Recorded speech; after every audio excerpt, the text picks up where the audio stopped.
बिस्मिल्लाहिर्रहमानिर्रहीम। अस्सलाम वालेकुम students. Class 10th physics chapter 1 जिसका नेम है simple harmonic motion and waves. Students, simple harmonic motion के बारे में हम पढ़ चुके हैं। मैं फिर से आपको इसका इंट्रो बता देती हूँ कि simple harmonic motion vibratory motion की खसूसियत है। इसमें क्या होता है, सिंपल हार्मोनिक मोशन में नेट फोर्स पॉजिटिव पोजीशन से डिस्प्लेसमेंट के डायरेक्टली प्रोपोर्शनल होती है और इसकी स्ट्रेंथ हमेशा पॉजिटिव पोजीशन की तरफ होती है। यानी कि चूंकि ये वाइब्रेटरी मोशन की खसूसियत है, इसलिए इसमें भी एक बॉडी की जो मोशन होती है वो मीन पोजीशन से बैक एंड फ्रो होती है, यानी कि आगे पीछे की जानी होती है।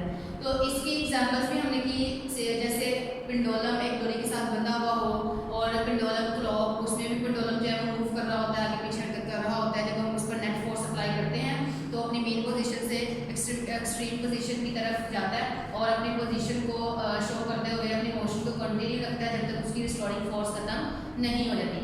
इसी तरह स्टूडेंट्स हमने बात की थी बॉल और बाउल सिस्टम की। उसमें हमने बाउल में एक बॉल रखा था जिसके अंदर उस बॉल को अगर घुमाते हैं, उस पर फोर्स लगाते हैं तो अपने सेंटर पॉइंट से आगे पीछे की जानी मूवमेंट को शो करता है। तो स्टूडेंट्स, उसके बाद हमने वेव्स के बारे में लिख दिया कि वेव्स क्या होती हैं। वेव किसी वास्ते या मीडियम में पैदाशुदा ऐसे खलल को कहते हैं जिससे मीडियम के ज़रात अपनी वास्तविक पोजीशन के इर्द गिर्द मुतवातर वाइब्रेटरी मोशन करते हैं। तो ये हमारे पास वेव की डेफिनेशन थी। तो स्टूडेंट्स, वेव्स की भी आगे टाइप्स होती हैं जिनमें हमने लिख दिया मैकेनिकल वेव्स और इलेक्ट्रोमैग्नेटिक वेव्स। मैकेनिकल वेव्स ऐसी वेव्स होती हैं जिनके लिए मीडियम रिक्वायर होता है, लेकिन इलेक्ट्रोमैग्नेटिक वेव्स के लिए मीडियम रिक्वायर नहीं होता। तो आज हम रीड करेंगे, आज का जो हमारा टॉपिक है वो है टाइप्स ऑफ मैकेनिकल वेव्स। देखिए मैकेनिकल वेव्स की टाइप्स क्या होती हैं। स्टूडेंट्स, पहले मैं आपको बता दूं कि मैकेनिकल वेव्स की किसे कहते हैं। उसके लिए हमारे पास यहाँ पर उसकी डेफिनेशन है, waves which require any medium for their propagation are called mechanical waves. यानी कि वेव्स जिनके पैदा होने के लिए मीडियम रिक्वायर होता है तो वो क्या कहलाएंगी, वेव्स मैकेनिकल वेव्स कहलाएंगी। जैसे कि स्टूडेंट्स यहाँ पर एग्जांपल्स दी गई हैं, वाटर वेव्स यानी कि पानी की सतह पर बनने वाली वेव्स। तो इनमें देखें, अगर हम एक टब में पानी भरते हैं, अगर उसमें किसी भी तरह की कोई हरकत नहीं हो रही पानी में, तो आप देखेंगे उसका एक लेवल होता है, वो एक मीन पोजीशन पर रुका हुआ होता है। लेकिन जैसे ही अगर हम उसमें एक रुकावट को, एक पेंसिल को, फिंगर को ऊपर नीचे हरकत देना शुरू कर देंगे तो क्या होगा, उसके गिर्द रिपल्स बनना शुरू हो जाएंगे, उस रुकावट के गिर्द, उस पत्थर के गिर्द रिपल्स बनना शुरू हो जाएंगे, दायरे बनना शुरू हो जाते हैं। तो वो उसमें वेव्स पैदा हो रही होती हैं, उन दायरों को हम वेव्स कहेंगे। तो अगर हम किसी जिस्म को, जैसे कि किसी कॉर्ड को या किसी ऐसे जिस्म को, किसी इंसुलेटर को जो कि उसके अंदर डूब ना जाए, ऊपर तैरता रहे, अगर हम उसको उसके अंदर रख देंगे और फिर इसमें रुकावट पैदा करेंगे तो आप देखोगे कि वो जिस्म अपनी मीन पोजीशन से, अपनी वास्तविक पोजीशन से कि जहाँ पर ठहरा हुआ था उससे ऊपर नीचे की जानी हरकत को जाहिर करेगा। तो इस तरह क्या होगा, वेव से एक जगह से दूसरी जगह एनर्जी को ट्रांसफर करने का बाइस बनेगी और ये जिस्म यहाँ से यहाँ नहीं जाएगा, इस पॉइंट से आगे की तरफ या पीछे की तरफ नहीं जाएगा, बल्कि अपनी मेन पोजीशन से ऊपर नीचे हरकत को, जैसे वाइब्रेटरी मोशन होती है, उसको जाहिर करेगा। तो इसके इन वेव्स के पैदा होने के लिए यहाँ पर क्या चीज़ की जरूरत थी, मीडियम की, जो कि हमारे पास पानी था। अगर पानी ना होता तो फिर ये वेव्स पैदा ना होती। तो मैकेनिकल वेव्स के लिए रिक्वायर होता है मीडियम, यानी कि उनके पैदा होने के लिए, उनकी प्रोपगेशन के लिए मीडियम रिक्वायर होता है, इसलिए फिर वो क्या कहलाएंगी, वेव्स मैकेनिकल वेव्स कहलाएंगी। इसी तरह स्टूडेंट्स, साउंड वेव्स देखी जाए तो उनके लिए भी मीडियम रिक्वायर होता है। अगर हम खला में, अगर आप मून पर हो, चांद पर हो, दो लोग आपस में बात कर रहे हो तो आपके एक दूसरे की आवाज़ नहीं जाएगी, क्योंकि वहाँ पर मीडियम नहीं होता, खला मीडियम नहीं है। तो वैक्यूम में आवाज़ एक जगह से दूसरी जगह नहीं जा पाती। तो अगर यहाँ पर देखा जाए ज़मीन पर, तो अगर दो लोग आपस में बात कर रहे होंगे तो वहाँ पर हवा होगी, तो फिर हमारे तक आवाज़ पहुँच रही होगी, हम एक दूसरे की बातों को सुन सकेंगे, उनको समझ सकेंगे। तो साउंड वेव्स के लिए मीडियम रिक्वायर होता है। मैंने बोर्ड को नोट किया तो आपने देखा होगा कि आवाज़ पैदा हुई है, ठीक है। इट्स मीन इसके पार्टिकल्स ने वाइब्रेट किया, तो मेरे तक आवाज़ कैसे आई, आप तक कैसे आई, क्योंकि हमारे पास साउंड की प्रोडक्शन के लिए मीडियम रिक्वायर था, वो थी हवा। यहाँ पर इन्वायरमेंट में हवा की मौजूदगी की वजह से वेव्स ट्रैवल की। जैसे स्पीकर में हम बोलते हैं तो आवाज़ उसमें उसका जो वाइब्रेटिंग ड्रम होता है, उसका जो एरिया होता है वो जो वाइब्रेट कर रहा होता है, तो उससे आवाज़ की लहरें बाहर की तरफ यूँ ये रिपल्स शो कर रहे हैं कि इससे आवाज़ पैदा हो रही है और बाहर की तरफ मूव कर रही है। तो साउंड वेव्स के लिए मटीरियल मीडियम रिक्वायर होता है, वो सॉलिड, लिक्विड या गैस हो सकता है। जैसे पानी के अंदर भी बहुत से जानवर रहते हैं, जैसे मछलियाँ वगैरह, वो भी उसी तरह की आवाज़ें पैदा करती हैं, उनकी साउंड की वेव्स जो हैं वो भी एक जगह से दूसरी जगह ट्रांसफर हो रही होती हैं। स्टूडेंट्स, इनकी डिफरेंट मीडियम में डिफरेंट स्पीड होती है, उसके बारे में भी नेक्स्ट लेक्चर में रीड करेंगे। तो यहाँ पर बात हो रही है मैकेनिकल वेव्स की एग्जांपल की। तो थर्ड हमारे पास आती है waves on string and springs, यानी कि डोरी में पैदाशुदा वेव्स और किसी भी स्प्रिंग में पैदाशुदा वेव्स। तो स्टूडेंट्स यहाँ पर देखिए स्प्रिंग बना हुआ है, ठीक है। इसमें मैंने यहाँ पर कुछ इसके जो सर्कल्स हैं उनको एक दूसरे से दूर दूर कर दिया और कुछ को करीब करीब। तो अगर देखा जाए अगर हम स्प्रिंग को खींचते हैं तो उसके कुछ सर्कल्स जो है वो एक दूसरे के क्लोज होते हैं, कुछ एक दूसरे से दूर दूर होते हैं। तो यहाँ पर भी कुछ टर्म को कुछ शो कर रहे हैं अपनी खसूसियत को कि यहाँ पर कंप्रेशन पैदा हुआ है, ठीक है, यानी कि ये इसके जो रिपल्स हैं एक दूसरे के करीब करीब है। तो यहाँ पर देखा जाए तो भी वेव्स पैदा हो रही हैं इस स्ट्रॉन्ग एक मेटल के बने हुए स्प्रिंग में। तो इसी तरह अगर स्ट्रिंग की बात की जाए, किसी भी डोरी में पैदाशुदा अगर वेव्स को देखा जाए, अगर हम एक मजबूत सहारे के साथ डोरी को बांधते हैं और दूसरी तरफ उसको मूव करते हैं, या स्लिंकी की एग्जांपल दी जाए तो स्लिंकी भी एक मैकेनिकल वेव पैदा करने की बहुत अच्छी एग्जांपल है। उसमें वेव्स पैदा होती हैं, वो ऊपर नीचे की तरफ हरकत करना शुरू होती है, मेन पोजीशन से अप्स एंड डाउन उसकी मूवमेंट हो रही होती है। तो ये जो इसमें हमें लोब्स बने हुए दिखाई दे रहे होते हैं, ये लोब्स इसकी वेव्स हैं। तो स्टूडेंट्स ये थी हमारे पास example water waves, sound waves and waves on string and spring, जो कि मैकेनिकल वेव्स की एग्जांपल्स थी। अब हम बात करेंगे मैकेनिकल वेव्स की टाइप्स के बारे में। तो इसकी दो तरह की इकसाम होती है इसकी, इसमें है एक हमारे पास इसकी टाइप आती है लॉन्गिट्यूडनल वेव्स और दूसरी है ट्रांसवर्स वेव्स। लॉन्गिट्यूडनल वेव्स क्या होती हैं, ट्रांसवर्स वेव्स क्या होती हैं? तो स्टूडेंट्स आपने एक चीज़ माइंड में रखनी की दोनों मैकेनिकल वेव्स की टाइप्स हैं, इन दोनों के लिए मटेरियल मीडियम का होना ज़रूरी है, यानी कि मीडियम की रिक्वायरमेंट इनके लिए कंपल्सरी है। तो अब हम बात करेंगे लॉन्गिट्यूडनल वेव्स की। तो इसकी डेफिनेशन में हमारे पास आता है in longitudinal waves the particles of the medium move back and forth along the direction of propagation of wave, यानी कि ऐसी वेव्स जिसमें मीडियम की ज़रात की वाइब्रेटरी मोशन वेव की मोशन की सिमत की क्या होती है, मतवाजी होती है। तो इसे क्या कहेंगे हम, लॉन्गिट्यूडनल वेव्स कहेंगे, यानी कि जिस तरफ वेव पैदा हो रही है उसी तरफ उसके मीडियम के ज़रात की मोशन होगी। तो स्टूडेंट्स जैसे कि आप इसकी मौजूदगी के लिए मैं आपको एक एग्जांपल बताती हूँ। स्टूडेंट्स अब आप एक वीडियो देख रहे होंगे, ठीक है, इनमें देखें वेव्स पैदा की जा रही हैं तो रिपल्स बन रहे हैं, ठीक है। इसको जब हम स्प्रिंग को ये स्लंकी है, तो जब हम स्लिंकी को ऊपर नीचे, यानी कि ये हेलिकल स्प्रिंग है, इसको जब हम ऊपर नीचे मूव कर रहे हैं तो आप देख रहे होंगे इसमें हमें डायरेक्शन शो हो रही है वेव की मोशन की, ठीक है, मीडियम की ज़रात की जो मोशन है उनकी भी और जो उसमें वेव्स बन रही हैं उनकी भी। तो आप देखें ये एक दूसरे के क्या है, मतवाजी हैं। तो ये हमारे पास लॉन्गिट्यूडनल वेव की एग्जाम्पल है। ये स्टूडेंट्स देखें हमारे पास एक स्प्रिंग है, ठीक है, हमने उसको स्प्रिंग को क्या किया, एक मजबूत सहारे के साथ बांध दिया, ठीक है, उसको सपोर्ट दिया। अब हम इसको यहाँ से अगर मूव करना शुरू करते हैं, ठीक है, मूवमेंट यहाँ पर हैंड में शो की हुई है, अगर हम इसको मूव करते हैं तो क्या होगा, इसकी जो डायरेक्शन है वेव्स की, वो वेव्स इसमें जो यहाँ बनेगी स्टार्टिंग पे, यहाँ से हमने इसको पकड़ा हुआ होगा, ठीक है, तो यहाँ वेव्स बनेगी। तो ये वेव्स क्या होंगी, डिस्प्लेसमेंट इनका जो है पार्टिकल्स का आगे की तरफ शो होगा। तो यहाँ पर देखें यहाँ से वेव्स मूव होती हुई आगे की तरफ ट्रांसफर हो रही है, ठीक है।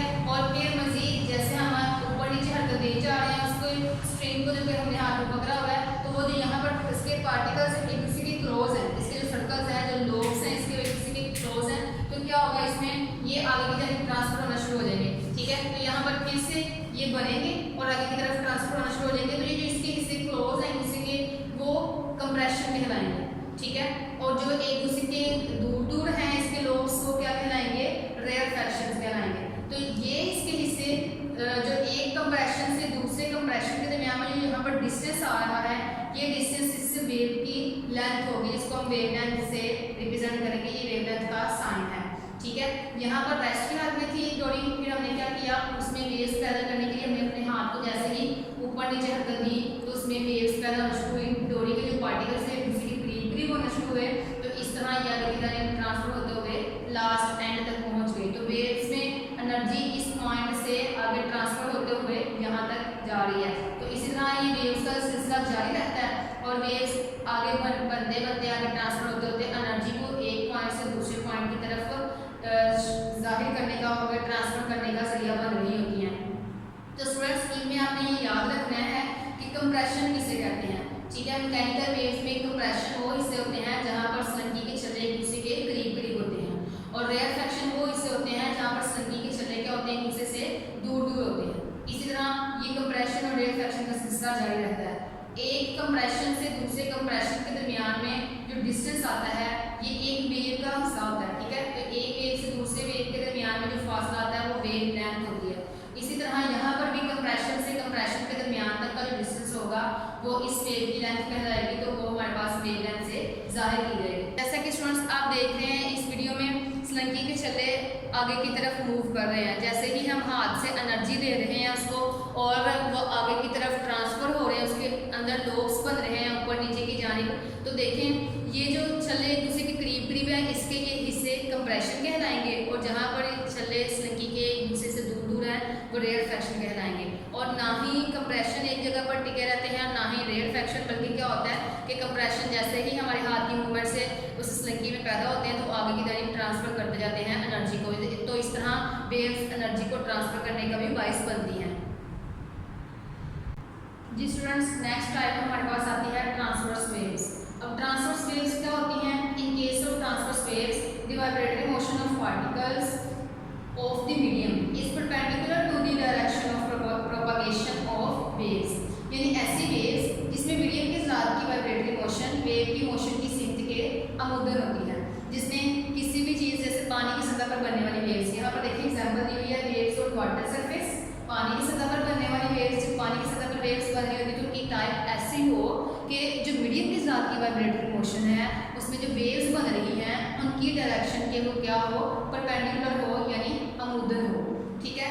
इसके अलावा हमारे पास आ जाती है लाइट वेव्स, रोशनी की जो वेव्स होती हैं उनमें।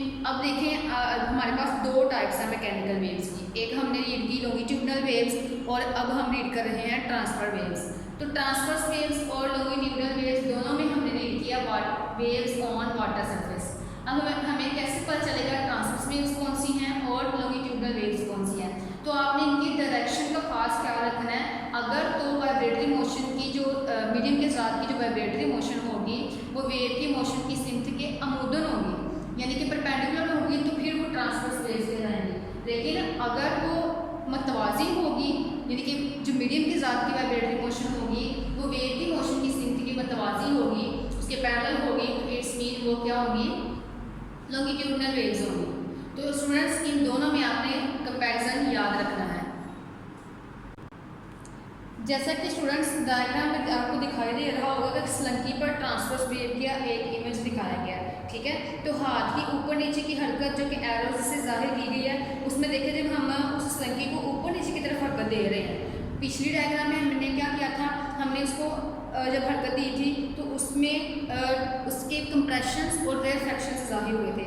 अब देखिए स्टूडेंट्स हम क्या कर रहे हैं, स्लंकी को ऊपर नीचे की तरफ जब हरकत दे रहे हैं उसके जो ऊपर वाले लोब्स हैं जिसको क्रस्ट का नाम दिया गया है, तो एक क्रस्ट से दूसरे क्रस्ट के दरमियान में वेव लेंथ का साइन बनाया गया है, ठीक है। तो यहाँ पर देखें वेव की जो हरकत है वो किस तरफ है, ठीक है, जैसे आपको लेफ्ट टू राइट दिखाई दे रही है। और जो ज़रात की हरकत है यानी कि जो मीडियम है यहाँ पर हमारे जो पास स्लंकी है उसकी जो पार्टिकल्स की एक्चुअल मूवमेंट है वो ऊपर नीचे की जानिब है, ठीक है।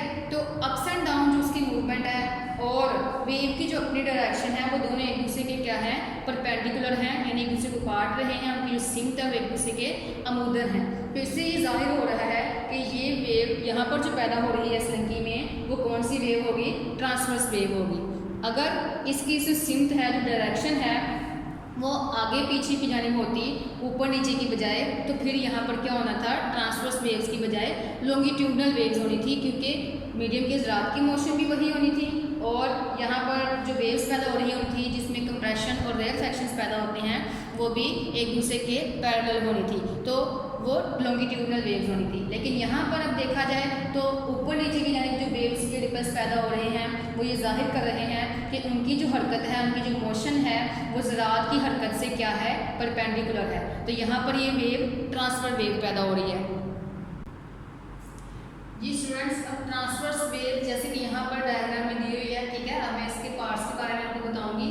तो दो इसके हिस्से होते हैं, एक होते हैं इसके क्रस्ट और दूसरे ट्रफ। क्रस्ट किसे कहते हैं कि crest are the highest points of the particles of the medium from the mean position, यानी कि वेव में जैसे स्लंकी की वेव्स यहाँ पर अप्स एंड डाउन मूवमेंट दी जा रही है, movement of hand from side to side यहाँ दिखाई गई है ना, ठीक है। हम यहाँ से वेव को अगर स्लंकी को पकड़ ऊपर नीचे हरकत देंगे इसमें इस तरह लोब्स बनेंगे। तो जो हाईएस्ट पॉइंट्स होंगे जैसे यहाँ पर ये इसका हाईएस्ट पॉइंट है, ये इसका हाईएस्ट पॉइंट है, ये इसका हाईएस्ट पॉइंट पॉइंट्स क्या कहलाएंगे, इसके क्रस्ट कहलाएंगे, क्योंकि क्रस्ट ट्रांसवर्स वेव के वो हिस्से होते हैं जहां मीडियम की दरार वस्ती पोजीशन से ऊंचे होते हैं, ठीक है। अब ट्रफ कौन से हिस्से होंगे कि troughs are the lowest points of the particles of the medium from the mean position, यानी कि मीन पोजीशन से या इस वस्ती पोजीशन से अप्स एंड डाउन उसकी जो मूवमेंट है तो उसमें जो उसके हाईएस्ट पॉइंट्स हैं वो तो क्रस्ट कहलाते हैं, लेकिन इसके जो लोएस्ट पॉइंट्स होंगे वो क्या कहलाएंगे, ट्रफ्स कहलाएंगे। जब हम यहाँ से हाथ से पकड़कर इस नंगी को ऊपर नीचे की यानी हरकत देंगे तो इसमें जो लोब्स पैदा होंगे उसमें देखिए जो पीक पॉइंट्स होंगे इसकी पीक पोजीशन से वो इसके क्रस्ट कहलाएंगे और जो इसके लोएस्ट पॉइंट्स होंगे वो ट्रफ्स कहलाएंगे। और इसी तरह एक ट्रफ से दूसरे ट्रफ के दरमियान में जो डिस्टेंस आएगा वो इसकी वेवलेंथ कहलाएगा। जैसे यहाँ देखिए क्रस्ट से क्रस्ट के दरमियान जो डिस्टेंस आ रहा है वो एक वेव यहाँ से यहाँ तक बन रही है, ठीक है, तो ये इसकी वेवलेंथ होगी और एक ट्रफ से ट्रफ के दरमियान में डिस्टेंस होगा वो भी इसकी वेवलेंथ कहलाएगी। अब स्टूडेंट्स यहाँ पर देखा जाए तो हम यहाँ हाथ से पकड़ कर इसको ऊपर नीचे हरकत दे रहे हैं तो ये तो बन रहे हैं ना, इसकी वेव की डायरेक्शन यहाँ से उस जाएगी, ठीक है, तो इस तरफ को वेव की मूवमेंट को जाहिर किया गया, वेव से यहाँ से बन रही है और ऐसे ऐसे आगे की यानी जा रही है। स्टूडेंट्स जो पार्टिकल्स की मूवमेंट है वो अप्स एंड डाउन है, ऊपर नीचे की यानी हरकत है, तो ऊपर नीचे की यानी जो हरकत होगी इसकी तो देखा जाए वो यहाँ पर वेव की मोशन की क्या है, परपेंडिकुलर है, तो जाहिर होता है कि ये कौन सी वेव होगी, ट्रांसवर्स वेव होगी, ठीक है। तो ये हमारे पास ट्रांसवर्स वेव है जिसके हमने हिस्सों के बारे में बात की कि एक तरफ हमने उसको हाथ से पकड़ा हुआ है, तो जब हम इसमें वेव्स पैदा करेंगे तो हमें कैसे पता चलेगा ये कौन सी है, लॉन्गिट्यूडनल है या ट्रांसवर्स वेव्स हैं, तो हम इसकी मूवमेंट से पता चलेगा हमें कि वेव की जो डायरेक्शन है वो पार्टिकल्स की मूवमेंट के क्या है, परपेंडिकुलर है, और इसके जो अपर पॉइंट्स हैं जो इसके हाईएस्ट पॉइंट्स हैं ये पीक पॉइंट्स इसके क्या कहलाएंगे, क्रस्ट कहलाएंगे, और जो लोएस्ट पॉइंट्स होंगे वो इसके ट्रफ कहलाएंगे। The troughs are the lowest points of the particles of the medium from the mean position, के mean position से जो नीचे की यानी इसके लोएस्ट पॉइंट्स होंगे वो ट्रफ्स कहलाएंगे। तो स्टूडेंट्स ये थी हमारे पास ट्रांसवर्स वेव। तो आज हमने रीड की types of mechanical waves. Mechanical waves क्या होती हैं, ऐसी वेव्स जिसमें जो पार्टिकल्स की मूवमेंट होती है वो अमुदी होती है, यानी कि वेव की मोशन की सिमत के क्या होती है, अमुदन होती है, मीडियम की ज़रात की जो पार्टिकल्स की जो वाइब्रेटरी मोशन होती है, तो ये क्या कहलाएंगी, हमारे पास ट्रांसवर्स वेव्स कहलाएंगी। मैकेनिकल वेव्स ऐसी वेव्स होती हैं जिनमें मीडियम रिक्वायर होता है। आगे हमने उसके ट्रांसवर्स वेव्स और लॉन्गिट्यूडनल वेव्स दो टाइप्स रीड की और इनके हिस्से भी रीड किए। जैसे लॉन्गिट्यूडनल वेव में उसके हिस्से थे दो, उनमें बन रहे थे कंप्रेशन और रेयरफेक्शन, और फिर हमने रीड किया ट्रांसवर्स वेव्स के बारे में। ट्रांसवर्स वेव्स क्या होती हैं, इसके भी दो पार्ट्स होते हैं जो कि क्रस्ट और ट्रफ कहलाते हैं। तो स्टूडेंट्स आपको आज का लेसन अच्छे से समझ आ गया होगा। अगर कोई सवाल हो तो कमेंट्स में पूछ लीजिएगा। Thank you.